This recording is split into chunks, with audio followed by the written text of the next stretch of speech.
அனைவருக்கும் வணக்கம். என்னோட பேர் கார்த்தி.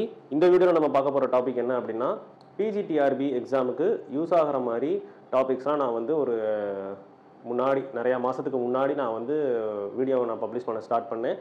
அதுக்கப்புறமா ஒரு 3 வீடியோ 4 வீடியோ தான் பப்ளிஷ் பண்ணியிருந்தேன். கொஞ்சம் வேலையாயிருச்சு, கொஞ்சம் நிறைய கமிட்மெண்ட்ஸ் ஆனதுனால வந்துட்டு அதுக்கப்புறம் வீடியோ எதுவும் போட முடியல.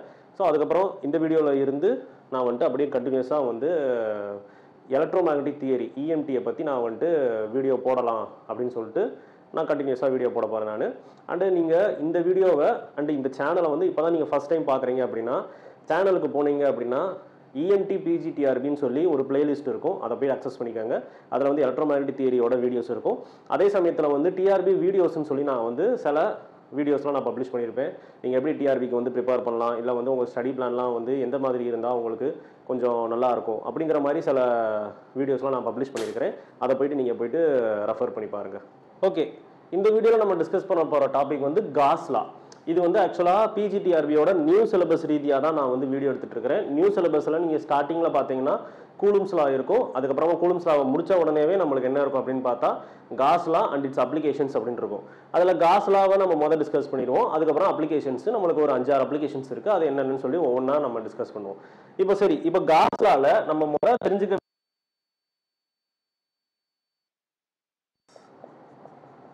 Electric flux. ஸோ இந்த எலக்ட்ரிக் ஃப்ளக்ஸை 5E சொல்லி நம்ம ரெப்ரசென்ட் பண்ணுவோம். Electric flux is 5E. சரியா, தெரியுதுன்னு நினைக்கிறேன். ஓகே, தெரியும். Electric flux 5E. இப்போ இது வேற ஒன்றும் கிடையாது, number of lines passing through one area del S. ஏதோ ஒரு சின்ன ஏரியாவில் நம்மளுக்கு வந்து எவ்வளோ நம்பர் ஆஃப் லைன்ஸ் கிராஸ் பண்ணி போகுது அப்படிங்கிறது மெஷர்மெண்ட் தான்.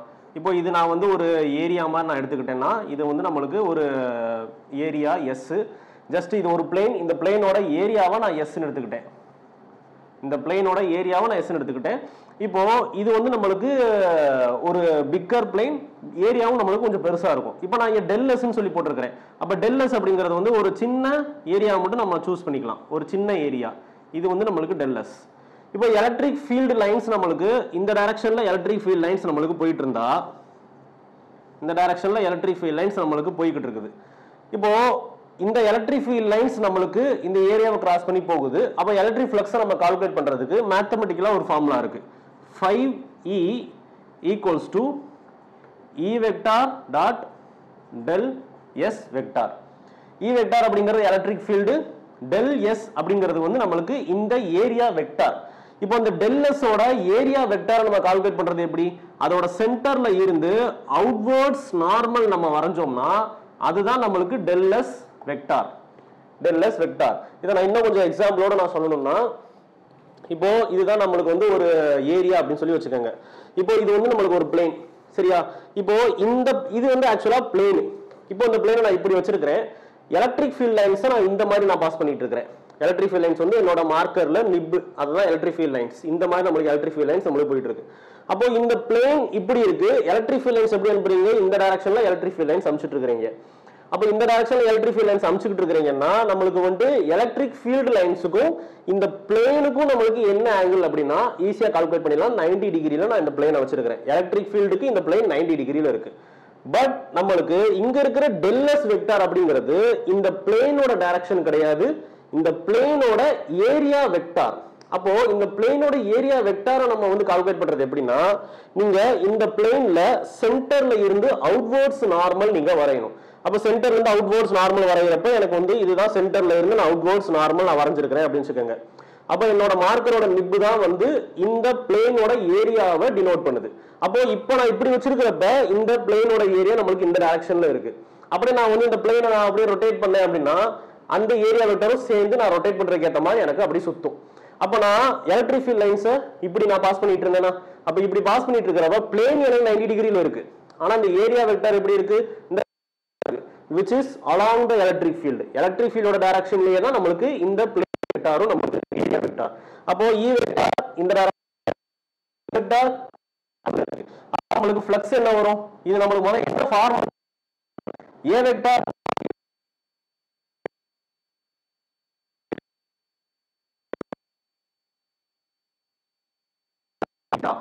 அப்போ E vector dot del s vector போடுறப்ப என்ன வரும் E del s cos theta.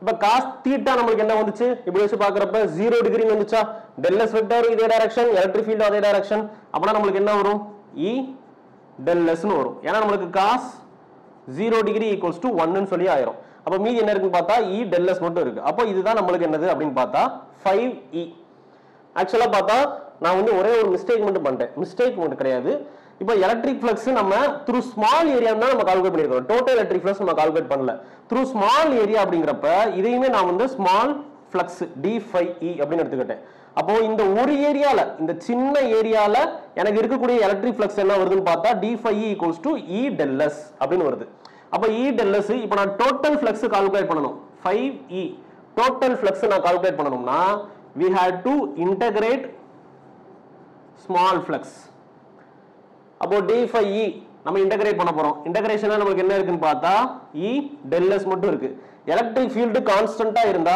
நம்ம அதை இன்டகிரேட் பண்ண முடியாது அப்ப எலக்ட்ரிக் ஃபீல்ட்ல கான்ஸ்டன்ட்டா வெளிய எடுத்துட்டா E del s மட்டும் இருக்கு ஒரு சிம்பிளிசிட்டிக்காக நான் del s வந்து s ன்னு எடுத்துக்கிட்டேன் இல்ல ஏரியா a அப்படினு சொல்லி எடுத்துக்கிட்டேன் அப்ப எனக்கு என்ன வரும் 5e = EA அதுதான் எனக்கு எலக்ட்ரிக் ஃப்ளக்ஸோட ஒரு ஈக்குவேஷன் சோ எலக்ட்ரிக் ஃப்ளக்ஸ் அப்படிங்கிறது நம்ம டெஃபினிஷன் வைஸ் பார்க்கணும் அப்படினா number of lines crossing and given area அதுதான் எலக்ட்ரிக் ஃப்ளக்ஸ் அத மேத்தமேட்டிக்கலா நம்ம ரெப்ரசன்ட் பண்றதுக்காக கால்குலேட் பண்றதுக்காக நமக்கு ஒரு ஃபார்முலா இருக்கு d5e = E vector dot del s vector where E is nothing but electric field del s அப்படிங்கிறது வந்து நீங்க சூஸ் பண்ணிக்கிற ஏரியால நமக்கு ஒரு ஸ்மால் ஏரியாவை நம்ம சூஸ் பண்ணோம்னா அந்த ஸ்மால் ஏரியாவோட வெக்டார் ஏரியா வெக்டாரோட டைரக்ஷன் தான் del s வெக்டார் அப்ப நமக்கு டாட் ப்ராடக்ட்ல இருக்கு சோ டாட் ப்ராடக்ட் ஃபார்முலா நமக்கு தெரியும் A vector dot B vector equals to AB cos theta அப்ப E del s cos theta அதுக்கு அப்புறமா d5e = E del s அப்படினு வருது இது நமக்கு smaller flux total flux calculate பண்றதுக்கு நீங்க இன்டகிரேஷன் பண்ணி சிம்பிளா நம்ம del s க்கு பதிலா a ன்னு சொல்லி நம்ம போட்டோம்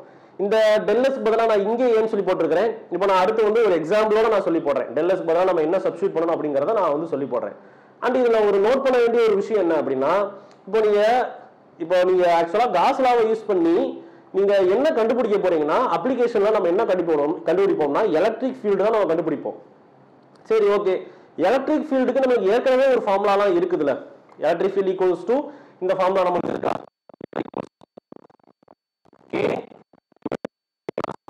இல்ல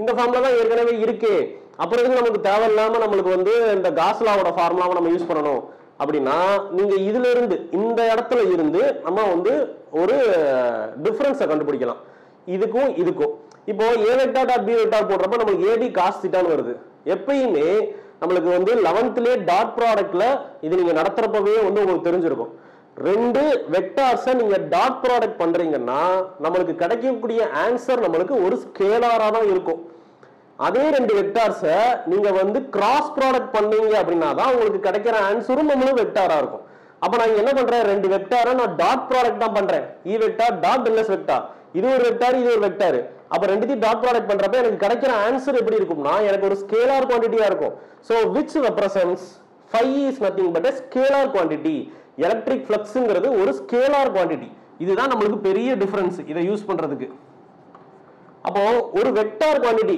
இந்த ஈக்குவேஷனை வச்சு நீங்க எலக்ட்ரிக் ஃபீல்ட் கண்டுபிடிக்கணும்னா E வெக்டார் எலக்ட்ரிக் ஃபீல்ட்ங்கிறது ஒரு வெக்டார் குவாண்டிட்டி இது வெக்டார் குவாண்டிட்டியை வச்சு நம்ம டீல் பண்றது கொஞ்சம் கடினம் கொஞ்சம் கஷ்டம் அப்படிங்கறனால ஸ்கேலார் குவாண்டிட்டியை வச்சு டீல் பண்றது ஈஸி அதனால தான் நமக்கு வந்து இந்த ஒரு பர்టిక్యులர் ஈக்குவேஷனை வச்சு நம்ம ஒரு எலக்ட்ரிக் ஃபீல்ட் கண்டுபிடிக்கிறத விட காஸ் லாவை யூஸ் பண்ணி நம்ம எலக்ட்ரிக் ஃபீல்ட் கண்டுபிடிக்கிறது ரொம்ப ரொம்ப சுலபமா இருக்கும் சோ இது நமக்கு காஸ் லாவோட ஒரு இன்ட்ரோடக்ஷன் மாதிரி இது காஸ் லா அப்படிங்கிறது டெஃபினிஷன் அண்ட் ஈக்குவேஷன் வைஸ் நம்ம பார்க்கறப்போ என்ன அப்படிங்கிறது இதை நான் ரப் பண்ணிக்கிறேன்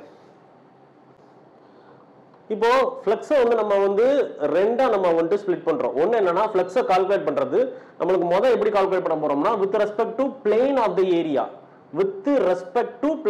ஏரியா அதுக்கு அப்புறமா நமக்கு இங்க with respect to area vector இப்போ முதல்ல வந்து நமக்கு plane of the area calculate பண்ணுவோம் இப்போ இதுதான் நமக்கு ஒரு பிளேன் இப்போ எலக்ட்ரிக் ஃபீல்ட் நம்ம இந்த டைரக்ஷன்ல அனுப்புறோம் எலக்ட்ரிக் ஃபீல்ட் இந்த டைரக்ஷன்ல எலக்ட்ரிக் ஃபீல்ட் இருக்கு அப்ப எலக்ட்ரிக் ஃபீல்ட் இந்த டைரக்ஷன்ல இருக்கு சோ இந்த பிளேன் என்ன டைரக்ஷன்ல இருக்குன்னு பார்த்தா நமக்கு வெர்டிகலா இருக்கு இதுதானே நமக்கு பிளேன் அப்ப நமக்கு வெர்டிகலா இருக்கு அப்போ இது நமக்கு பிளேன் நான் வந்து எலக்ட்ரிக் ஃபீல்டுக்கு நான் வெர்டிகலா வச்சிருக்கேன் அப்போ பிளேனோ இந்த பிளேனோ எலக்ட்ரிக் ஃபீல்டு எப்படி இருக்கு பார்த்தா பெர்பெண்டிகுலரா இருக்கு.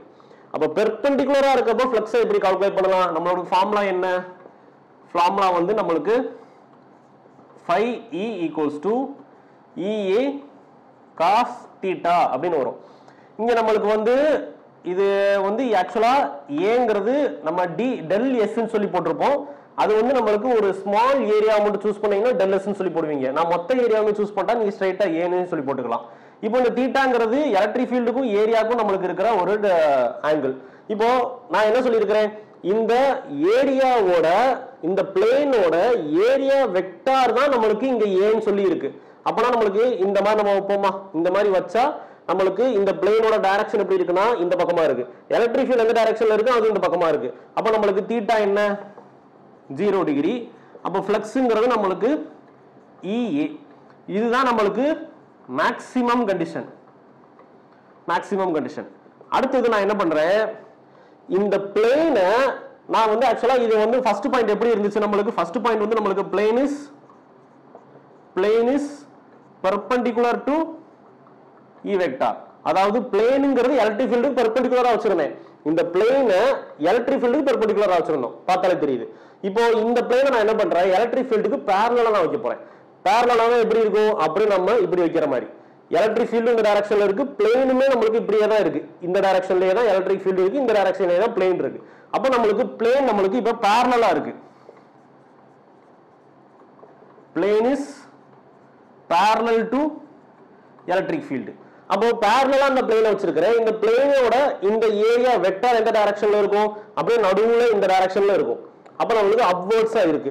அவுட்வர்ட்ஸ் நார்மல் வரீங்கன்னா சென்டர்ல இருந்து அவுட்வர்ட்ஸ் நார்மல் வரீங்கன்னா அப்வர்ட்ஸா இருக்கு. அப்போ இது நம்மளுக்கு அப்வர்ட்ஸ் டைரக்ஷன்ல இருக்கு, இந்த மாதிரி இருக்கு. அப்போ இதுக்கு நடுவுல என்ன ஆங்கிள் அப்படின்னு பார்த்தா 90 டிகிரின்னு இருக்கும். இருக்கு.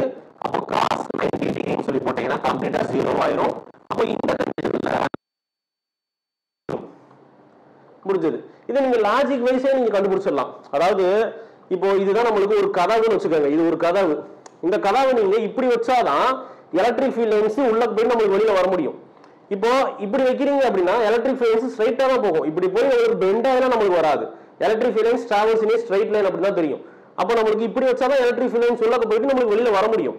அப்பனா நம்மளுக்கு இந்த இடத்துல ஃப்ளக்ஸ் இருக்கும். பிளேனை நீங்க பெர்பெண்டிகுலரா வைக்கிறப்ப ஃப்ளக்ஸ் நம்மளுக்கு இருக்கும், இங்க ஃப்ளக்ஸ் இருக்கும். அதே பிளேனை கொண்டு போய் நீங்க பேரலா அப்படி வச்சிட்டீங்கன்னா எலக்ட்ரிக் ஃபீல்ட் லைன்ஸ் ஸ்ட்ரைட்டா போயிடும், உள்ள நம்மளுக்கு பெண்ட் ஆயெல்லாம் வராது. அப்போ ஃப்ளக்ஸே இருக்காது. அப்போ இது நமக்கு with respect to plane of the area. அதுக்கப்புறம் with respect to area vector. இப்போ ஏரியா வெக்டாரை நான் முதல்ல வந்து என்ன பண்றேன், எலக்ட்ரிக் ஃபீல்டையும் ஏரியா வெக்டாரும் இங்க இருந்த மாதிரியே பெர்பெண்டிகுலரா இருக்கு அப்படின்னு வச்சுப்போம். முதல் கண்டிஷன் என்ன பார்த்தோம், பெர்பெண்டிகுலர். அதே மாதிரி நம்மளுக்கு இங்கேயும் பெர்பெண்டிகுலரா இருக்குன்னு சொல்லுவோம். இப்போ எலக்ட்ரிக் ஃபீல்டு இதே டைரக்ஷன், நான் அதை மாத்தல. பட் ஏரியா வெக்டார் எப்படி இருக்குன்னு பார்த்தா நம்மளுக்கு ஏரியா வெக்டார் இஸ் பெர்பெண்டிகுலர். அப்போ ஏரியா வெக்டார் பெர்பெண்டிகுலர்னா நம்மளுக்கு இதுதான். இப்போ இது நம்மளுக்கு அப்வர்ட்ஸா இருக்கு, எலக்ட்ரிக் ஃபீல்ட் லைன்ஸ் இந்த பக்கம் இருக்கு. அப்போ ஏரியா வெக்டார் இப்ப area vector upwards, electric field lines இப்படி. அப்போ பெர்பெண்டிகுலரா ஏரியா வெக்டார் இருந்துச்சுன்னா நம்மளுக்கு தீட்டாங்கிறது 90 டிகிரி which nothing but phiங்கிறது 0 வந்துரும். ஏன்னா நமக்கு cos 90 is nothing but 0. இப்போ அதே ஏரியா வெக்டாரை electric field and area vector parallel இருக்கு. அப்ப ஏரியா வெக்டாரும் நம்மளுக்கு இந்த டைரக்ஷன்ல தான் இருக்கு, எலக்ட்ரிக் ஃபீல்ட் லைன்ஸும் இதே டைரக்ஷன்ல தான் இருக்கு. அதான் நம்மளுக்கு parallel, ரெண்டுமே இதே டைரக்ஷன். அப்ப ரெண்டுமே இதே டைரக்ஷன்னா நம்மளுக்கு theta is nothing but 0 degree. அப்ப phi ஈக்குவல்ஸ் டு நம்மளுக்கு EA cos தீட்டா இருக்கும். cos தீட்டால நம்மளுக்கு cos 0 டிகிரின்னு போட்டீங்கன்னா என்ன வரும், cos 0 degree is nothing but 1. அப்ப நம்மளுக்கு மீதி இதுதான் இருக்கும். அப்ப இதுதான் நம்மளுக்கு மேக்ஸிமம் கண்டிஷன். அப்போ ஃப்ளக்ஸை வந்து நம்ம பிளேன் ஆஃப் தி ஏரியாக்கும் எப்படி கால்குலேட் பண்ணணும் அப்படின்னு சொல்லி நம்மளுக்கு தெரிஞ்சிருக்கணும். அதே சமயம் நம்மளுக்கு ஏரியா வெக்டாரை வச்சு கேட்டாலும் நம்மளுக்கு எப்படின்னு சொல்லி தெரிஞ்சிருக்கணும். ஏன்னா நம்மளுக்கு கொஸ்டின் எப்படி வரணும்னா, ஏதோ ஒரு ஏரியாவை நான் வந்து ஏரியாவோட பிளேனை, சரிங்களா, அப்போ வந்து இப்போ வந்து calculate the flux through a plane which is kept perpendicular to the electric field னு சொல்லுவாங்க. அப்போ கொஸ்டினே நல்லா பாருங்க, calculate the flux through a plane which is kept perpendicular to the electric field சொல்லுவாங்க. அப்ப நம்ம டக்கு போயிடும் பெர்பெண்டிகுலர், அப்பனாலே நம்மளுக்கு 90 டிகிரி. அப்ப 90 டிகிரியை கொண்டு போயிட்டு நீங்க காசுல கொண்டு போய் போட்டீங்கன்னா ஆன்சர் 0பா. அப்ப ஃப்ளக்ஸ் 0ன்னு சொல்லிடுவோம். அதுதான் கிடையாது. ஏன்னா நம்மளுக்கு பிளேன் நம்மளுக்கு பெர்பெண்டிகுலரா இருக்கிறப்ப நம்மளுக்கு இங்க EA cos θல இருக்கக்கூடிய ஏங்கிறது பிளேனோட டைரக்ஷன் கிடையாது, அந்த பிளேன்ல இருக்கக்கூடிய ஏரியா வெக்டாரோட டைரக்ஷன். அப்ப அதை வச்சு நம்ம பார்க்கறப்ப நம்மளுக்கு ஃப்ளக்ஸ் 0 வரல, மேக்ஸிமம்னு வருது. கரெக்டா? ஃப்ளக்ஸ் 0 வரல, மேக்ஸிமம்னு வருது. அப்போ இந்த மாதிரி நம்மளுக்கு வந்து கேள்விகள்லாம் நம்மளுக்கு கொஞ்சம் குழப்பற மாதிரி வரும். ஸோ அண்டர்ஸ்டாண்ட் பண்ணி நம்ம படிச்சுக்கணும். ஸோ இது ஃப்ளக்ஸ். ஸோ இது ஃப்ளக்ஸ்ல இன்னொன்று அடிஷனலாக நான் ஒன்று சொல்றேன். ஒரு பிளஸ் கியூ சார்ஜ் இருக்கு, சரிங்களா? ஒரு plus Q charge, positive charge இருக்கு.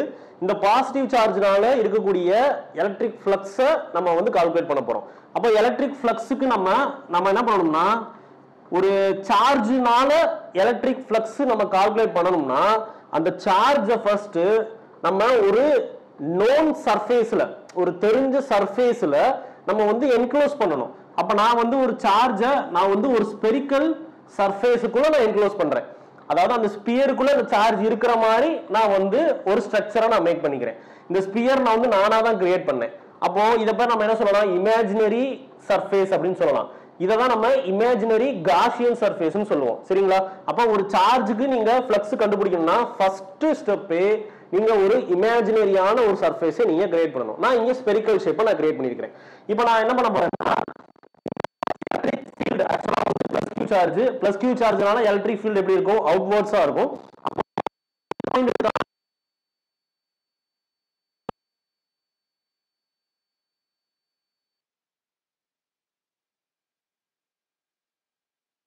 எடுத்தாலும் எலக்ட்ரிக் ஃபீல்ட் லைன்ஸ் நம்மளுக்கு அவுட்வர்ட்ஸா இருக்கு. இப்போ நான் என்ன பண்றேன், ஒரு சின்ன ஏரியாவை நான் சூஸ் பண்றேன். இப்போ இதுதான் நம்மளுக்கு ஒரு ஸ்மால் ஏரியா, டெல் எஸ் ன்னு சொல்லி ஒரு ஸ்மால் ஏரியாவை நான் சூஸ் பண்றேன். அப்போ இந்த ஸ்மால் ஏரியால எலக்ட்ரிக் ஃபீல்ட் லைன்ஸ் எப்படி இருக்கும், அப்படியே நமக்கு ஸ்ட்ரைட்டா போய்கிட்டே இருக்கும். இந்த மாதிரி எலக்ட்ரிக் ஃபீல்ட் லைன்ஸ் இருக்கும். ஓகே, அப்ப எலக்ட்ரிக் ஃபீல்ட் லைன்ஸ் நம்மளுக்கு இந்த ஸ்மால் ஏரியாவை கிராஸ் பண்ணி நம்மளுக்கு இந்த லைன்ல போயிட்டு இருக்கு. ரைட். இப்போ இந்த ஸ்மால் ஏரியாவோட ஏரியா வெக்டார் நம்மளுக்கு எப்படி இருக்குன்னு பார்த்தா அதுவும் நமக்கு அந்த டைரக்ஷன்ல தானே இருக்கும். ஏன்னா நம்ம எப்படி கால்குலேட் பண்ணணும், ஒரு ஏரியாவோட டைரக்ஷன் நம்ம கண்டுபிடிக்கணும்னா அந்த ஏரியால இருந்து சென்டர் பாயிண்ட்ல இருந்து நீங்க அவுட்வர்ட்ஸ் நார்மல் வரைஞ்சீங்கன்னா கால்குலேட் பண்ணலாம். அப்ப அவுட்வர்ட்ஸ் நார்மல் இந்த பக்கத்துல இருந்து அவுட்வர்ட்ஸ் நார்மல் இங்கிட்டு இருக்குன்னா அப்ப del S cap unit vector, அப்ப அதுவும் நம்மளுக்கு அந்த டைரக்ஷன்ல தான் இருக்கு அப்படின்னு சொல்லிடலாம். அப்ப நான் இப்ப என்ன பண்றேன்னா, ஒரு ஃப்ளக்ஸோட ஃபார்முலா என்ன, இப்போ இது வந்து small flux d phi e அப்படின்னு வச்சுக்கிறேன். d phi e equals to E vector dot del S vector. அப்ப E vector dot del S vector. இப்போ நம்ம என்ன பண்ணலாம், d phi e equals to E vectorோட ஃபார்மேட் நமக்கு தெரியும். இப்போ நான் வந்து ஆக்சுவலா இதுக்கு முன்னாடி நம்ம ஆங்கிளை வச்சு நம்ம கண்டுபிடிச்சோம் இல்லையா. இப்போ நான் வந்து எதுக்காக நான் இந்த டெரிவேஷன் போடுறேன்னா, ஆங்கிளே இல்லாம நம்ம வந்து கண்டுபிடிக்கிறதுக்கு இன்னொரு வழி இருக்கு. இப்போ நான் எலக்ட்ரிக் ஃபீல்டோட ஈக்குவேஷன் எனக்கு தெரியும். Electric field due to point சார்ஜோட ஈக்குவேஷன் என்ன அப்படின்னா, k q by r squared into r cap. முடிஞ்சதா? அப்ப எலக்ட்ரிக் ஃபீல்ட் லைன்ஸோட ஈக்குவேஷன் இதுதான். அடுத்தது நமக்கு என்ன இருக்குன்னு பார்த்தா del s cap இருக்கு. ஓகே, இப்போ நான் வந்து அடுத்து என்ன பண்றேன், k q by r squared into r cap. Sorry, del s cap கிடையாது, del s வெக்டார். இங்க del s வெக்டார் தானே இருக்குது, அப்படிங்க போட்டுப்போம். இப்போ இந்த del s வெக்டாருக்கு பதிலா நான் என்ன சப்ஸ்டிட்யூட் பண்ணலாம்னா, del s cap equals to del s vector divided by modulus of del s vector. என்னோட புது ஃபார்முலாவா இருக்கலாம் யோசிக்காதீங்க, யூனிட் வெக்டாரோட ஃபார்முலா. யூனிட் வெக்டாரோட ஃபார்முலா என்ன, r cap அப்படிங்கிறது ஒரு யூனிட் வெக்டாரா இருந்தா நமக்கு r vector by modulus of r vector அப்படின்னு சொல்லி போடுவோம். அதே தான் இங்க r cap க்கு பதிலா del s cap னு போட்டுருக்கோம். அப்ப del s cap equals to del s vector by del s modulus. அப்புறம் இப்போ நமக்கு del s cap del s modulus னு சொல்லி எழுதிடலாம்.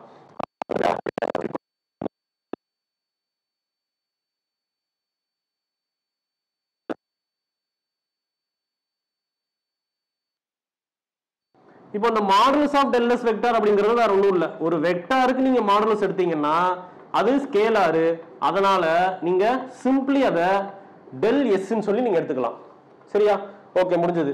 இப்போ இது ரெண்டுத்தையும் பாருங்க, r cap இன்னொன்னு நம்மளுக்கு del s cap. del s cap ஓட டைரக்ஷன் எந்த டைரக்ஷன்ல இருக்குன்னு சொல்லி ஏற்கனவே எழுதி இருக்கிறோம், along this direction. R cap அப்படிங்கிறது வேற ஒன்றும் கிடையாது, எலக்ட்ரிக் ஃபீல்டுல தான் நம்மளுக்கு ஆர் கேப் இருந்துச்சு. அப்ப எலக்ட்ரிக் ஃபீல்டோட டைரக்ஷன் எப்படி இருக்குன்னு பார்த்தா அதுவும் நம்மளுக்கு அதே டைரக்ஷன்ல தான் இருக்கு. நான் இங்க தான் வந்து ஆக்சுவலா செப்பரேட் பண்ணி காமிச்சிருக்கிறேன், இது ஒண்ணு இது ஒண்ணுன்னு சொல்லிட்டு. ஆனா நம்மளுக்கு ரெண்டுமே ஒரே லைன்ல ஒரே டைரக்ஷன்ல தான் இருக்கும். அப்போ ஒரே லைன்ல ஒரே டைரக்ஷன்ல இருக்குன்னா நம்மளுக்கு r cap dot del S cap equals to dot ப்ராடக்ட்ல இருக்கு. அப்படி என்ன பண்ணலாம், r del s cos theta அப்படின்னு சொல்லி போடலாம். இல்ல அப்படி அதுக்கு கூட நம்ம போக தேவையில்ல. R cap dot del S cap equals to 1. அதாவது யூனிட் வெக்டார்ஸ், சேம் யூனிட் வெக்டார்ஸ்க்கு டாட் ப்ராடக்ட் எடுத்தீங்கன்னா ஆன்சர் நம்மளுக்கு 1ன்னு வரும். இது வந்து டாட் ப்ராடக்ட்ல நம்மளுக்கு ஒரு ப்ராப்பர்ட்டி. 11th புக்ல வந்து நீங்க செகண்ட் சாப்டர் எடுத்து பார்த்தீங்கன்னா உங்களுக்கு தெரியும். ஒரே மாதிரியான யூனிட் வெக்டார்ஸ்க்கு டாட் ப்ராடக்ட் எடுத்தீங்கன்னா உங்களுக்கு ஆன்சர் 1ன்னு வரும். ஆனா அதே ஒரே மாதிரியான யூனிட் வெக்டார்ஸ்க்கு கிராஸ் ப்ராடக்ட் எடுத்தீங்கன்னா ஆன்சர் நம்மளுக்கு 0ன்னு வரும். அதை வந்து நம்ம வந்து பாத்துக்கலாம். அப்ப R cap dot del S cap equals to 1. அப்ப இது மொத்தமா 1ன்னு ஆயிடுச்சு. அப்ப மீதி என்ன இருக்கு, K cube by R squared into இது போயிருச்சுல. அப்ப மீதி என்ன இருக்குன்னு பார்த்தா டெல் எஸ். ஓகே, நான் அழிச்சிடுறேன். அப்ப இதுதான் நம்மளுக்கு டி ஃபை இ. இப்போ இது டி ஃபை இ எனக்கு தேவை டோட்டல் ஃப்ளக்ஸ் அப்படின்னா நம்ம என்ன பண்ணலாம், integration of d phi e. அப்ப இன்டகிரேஷன் ஆஃப் டி ஃபை இல என்ன இருக்கும், k q by r square del s. எப்பவுமே இன்டகிரேஷன் பண்றப்ப நம்மளுக்கு வந்து கான்ஸ்டன்ட் டேர்மா நம்ம வெளியில எடுத்துருவோம். அப்ப phi e equals to k constant, சார்ஜ்ங்கிறது நம்மளுக்கு மாற போறது கிடையாது, கான்ஸ்டன்ட். ஆர்ங்கிறது என்னது, இந்த ஒரு சர்ஃபேஸ், அதாவது ஒரு ஸ்பெரிக்கல் சர்ஃபேஸ்ல நீங்க இங்க சூஸ் பண்ணிருக்கீங்கன்னா இந்த கரெக்டா எடுத்தாலுமே நம்ம கான்ஸ்டன்ட் தான். ஏன்னா ஸ்பியர்ல radius will be concentrated on all points. a q by r. அப்ப டெல் எஸ் அப்படிங்கிறது ஸ்மால் ஏரியா அப்படின்னு சொல்லி நம்ம எடுத்துருந்தோம். இப்போ நம்மளுக்கு மொத்த ஏரியாவும் நம்மளுக்கு தேவை, ஃப்ளக்ஸ் கண்டுபிடிக்கிறதுக்கு டோட்டல் ஏரியா எனக்கு தேவை. அப்ப டோட்டல் ஏரியா அப்படிங்கிறது வந்து இது ஒரு ஸ்பியர். அதனால நம்ம என்ன பண்றோம், k q by r square into 4 pi r square. ரைட்டா? அப்ப 4 pi r squareங்கிறது ஏரியா ஆஃப் a sphere. இப்போ நம்மளுக்கு எதெல்லாம் கேன்சல் ஆகும் அப்படின்னா இந்த கேக்கு பதிலா நம்ம வந்து இந்த கேக்கு பதிலா நம்ம என்ன பண்ணுவோம், 1 by 4 pi epsilon naught q by r square into 4 pi r square. அப்போ 4 pi r square கேன்சல் ஆயிருது. அப்ப மீதி என்ன இருக்குன்னு பார்த்தா 5 equals to q by epsilon naught. So இதுதான் நம்மளுக்கு லாஸ்டா வந்திருக்கிற answer.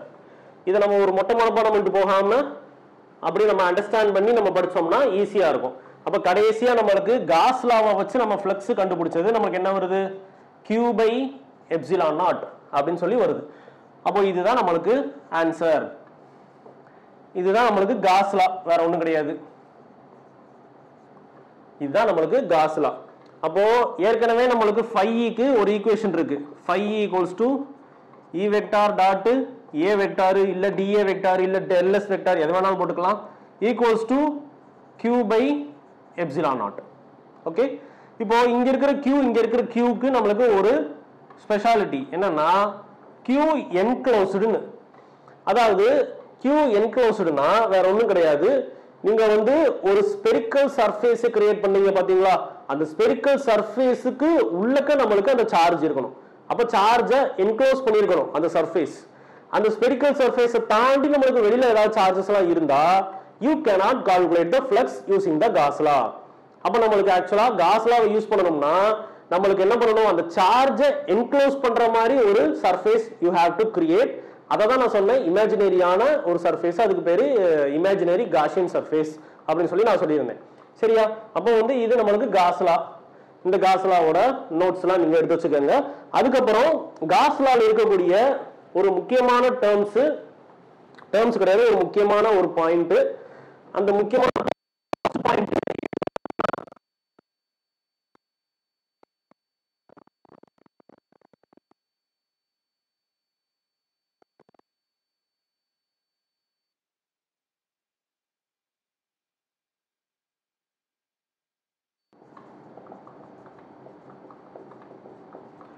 Gauss law is valid only to the symmetrical charge distribution.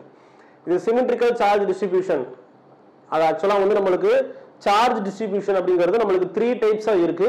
அதை வந்து இந்த வீடியோக்கு இமீடியட்டா நெக்ஸ்ட் வீடியோல நான் வந்து சார்ஜ் டிஸ்ட்ரிபியூஷனை பத்தி நான் வந்து சொல்றேன். இப்போதைக்கு cos law is valid only to symmetrical charge distribution. அது வேற ஒன்றும் கிடையாது. நம்மளுக்கு வந்து ஒரு தெரிஞ்ச ஒரு சர்ஃபேஸா இருந்தா காஸ் லாவை ஈஸியா யூஸ் பண்ணிக்கலாம். இப்போ வந்து நம்ம ஒரு ஸ்பியரை கிரியேட் பண்ணோம், டக்குன்னு முடிஞ்சிருச்சு. இல்ல ஸ்பியர் கிரியேட் பண்றதுக்கு பதிலாக நீங்க வந்து ஒரு சிலிண்ட்ரிக்கல் சர்ஃபேஸை கிரியேட் பண்ணீங்கன்னா டக்குன்னு முடிஞ்சிடும்.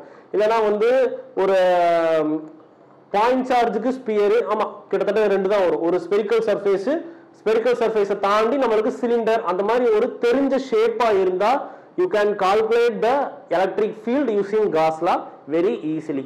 முடிஞ்சு. அதுக்கப்புறம் நம்மளுக்கு செகண்ட் பாயிண்ட் திஸ், அதுக்கப்புறம் இது இந்த charge Q on law represents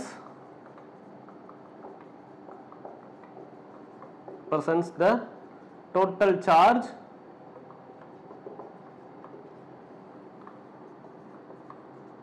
within the surface. The charge Q on Gauss law represents the total charge within the surface. அந்த சர்ஃபேஸுக்கு உள்ளக்க அந்த சார்ஜ் இருக்கணும். இந்த சர்ஃபேஸை தாண்டி நம்மளுக்கு வேற ஏதாவது சார்ஜ் வெளியில இருந்தா இங்க காஸ் லாவை வந்து யூஸ் பண்ண முடியாது. இப்போ சார்ஜ் Qங்கிறது நம்மளுக்கு சர்ஃபேஸுக்கு உள்ளக்க இருக்கணும், பட் சென்டர்ல தான் இருக்கணும் அப்படிலாம் கிடையாது. எங்க வேணாலும் இருக்கலாம். the charge can be placed anywhere. Charge can be placed. The charge can be placed anywhere surface. அதாவது பொசிஷன் நம்மளுக்கு எங்க வேணாலும் இருக்கலாம். அப்ப charge can be placed anywhere inside the surface. சரியா? அப்ப இதுதான் காஸ் லா. இந்த காஸ் லால நம்மளுக்கு இதை தாண்டி நம்மளுக்கு நிறைய விஷயங்கள்லாம் எதுவும் கிடையாது. நம்மளுக்கு இந்த ஃபர்ஸ்ட் பாயிண்ட்ல சார்ஜ் டிஸ்ட்ரிபியூஷன் சொல்லிட்டு ஒன்று இருக்கு. அதை மட்டும் நான் இமீடியட்டா நெக்ஸ்ட் வீடியோல நான் போடுறேன். அண்ட் ஏற்கனவே சொன்ன மாதிரி இது வந்து நியூ சிலபஸ்ல இருக்கக்கூடிய ஒன்று தான். காஸ் லா இருக்கு, அதுக்கப்புறம் காஸ் லாவோட அப்ளிகேஷன்ஸ் இருக்கு. அப்ளிகேஷன்ஸ்ல நீங்க 12th லெவல்ல பாத்தீங்கன்னா ஒரு 3-4 அப்ளிகேஷன் இருக்கும்னு நினைக்கிறேன். அதை தாண்டி வேணா ஒரு அப்ளிகேஷன்ஸ் எக்ஸ்ட்ரா வேணாலும் இருக்கலாம். எப்படி பார்த்தாலும் ஒரு 5 அப்ளிகேஷனுக்குள்ள தான் இருக்கும் காஸ் லா. அதுக்கப்புறமா நம்மளுக்கு இமீடியட்டா வந்து லாப்லஸ் அண்ட் பாய்சன்ஸ் ஈக்குவேஷன் அப்படின்னு இருக்கு. நம்ம முதல்ல வந்து அப்ளிகேஷனை ஒவ்வொன்றா நம்ம கம்ப்ளீட் பண்ணுவோம். அதுக்கப்புறமா அடுத்த வீடியோல பார்க்கலாம். சரி, ஓகே. நெக்ஸ்ட் வீடியோல நான் சிமெட்ரிக்கல் சார்ஜ் டிஸ்ட்ரிபியூஷன் பத்தி நான் வந்து டிஸ்கஸ் பண்றேன். அந்த வீடியோல பார்க்கலாம். நீங்க வந்து இந்த சேனலுக்கு வந்து புதுசா இருந்தீங்க அப்படின்னா வீடியோஸ் எல்லாம் கொஞ்சம் லாங்கா தான் இருக்கும். பட் எக்ஸாமுக்கு நீங்க படிக்கிறீங்கன்னா இப்போ உங்களுக்கு டைம் இருக்குன்னா நீங்க வந்து கொஞ்சம் 1.25x இல்ல 1.5xல கூட நீங்க வச்சு உங்களுக்கு வந்து கம்ப்ளீட்டா நீங்க இதுல இருந்து நோட்ஸ் எடுங்க. இதை மட்டுமே படிங்க அப்படின்னு நான் சொல்ல மாட்டேன். நீங்க இதுல இருந்து நோட்ஸ் எடுத்து நீங்க வேற ஏதாவது ஒரு புக்கே ரெஃபர் பண்ணி அதுல இருந்து நீங்க நோட்ஸ் எடுத்து அதை தான் நீங்க கன்சாலிடேட் பண்ணி படிக்கணும். நாங்க சொல்றதை மட்டும் இல்ல வேற எந்த யூடியூப் சேனல்ல போயிட்டு நீங்க வந்து ஜஸ்ட் யூடியூப் ஒரு லெக்சர் பார்த்து மட்டும் நீங்க எக்ஸாமுக்கு ப்ரிப்பேர் பண்ணி பாஸ் ஆக முடியும்னு கேட்டா கண்டிப்பா முடியாது. ஏன்னா இதை தாண்டி நம்மளுக்கு நிறைய விஷயங்கள் நீங்க வந்து பிராக்டிஸ் பண்ணணும். இப்போ இதெல்லாம் நம்மளுக்கு பேசிக்ஸான விஷயம். நான் வந்து எவ்வளோக்கு எவ்வளோ டீட்டெயிலாக சொல்ல முடியுமோ அவ்வளோக்கு எவ்வளோ சொல்லலாம். பட் எனக்கு வந்து கொஞ்சம் டைம்ஸ்லாம் கொஞ்சம் கன்ஸ்டன்ட்டாக தான் இருக்குது. அதனால் டக்கு நான் போடுறதுக்கு ட்ரை பண்ணுறேன். ஸோ நெக்ஸ்ட் வீடியோவில் நம்ம பார்க்கலாம்.